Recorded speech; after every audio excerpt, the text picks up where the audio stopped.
તો good morning બધાને, મારું નામ છે કી અને સ્વાગત છે મારા મિની બ્લોગમાં. તો ચલો હવે જઈએ આપણે ઓફિસ જતાં પહેલાં આપણે કરી લઈએ નાસ્તો. તો નાસ્તો કરીને હું નીકળી જાઉં મારી ઓફિસ તરફ. તો આવી ગયો ઓફિસે. તો થઈ ગયા હતા 1:30 ને હવે ટાઈમ થઈ ગયો તો પેટનો ખાડો પૂરવાનો. તો હું નીકળી જાઉં ઘરે જમવા માટે. તો આજે જમવામાં હતા મગભાત. તો મસ્ત મજાના મગભાત ખાઈને હું આવી ગયો પાછો ઓફિસ તરફ. તો પાછા લાગી ગયા ઓફિસનું કામ કરવા. તો નીચે કામ પૂરું કરીને હું આવી ગયો મારા ટેરિસ પર, અને આ છે મારા ટેરિસનું ગાર્ડન.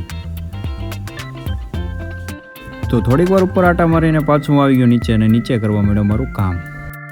તો ઓફિસનું કામ પતાવીને મેં કરી દીધી ઓફિસ બંધ, ને હું નીકળી ગયો મંદિર તરફ. તો મંદિરે આવી ગયો અને મંદિરે કરી લીધા મેં દર્શન. તો એટલી જ વારમાં થઈ ગઈ આરતી શરૂ. તો પછી હું આવી ગયો ઘરે, અને જય શ્રી કૃષ્ણ.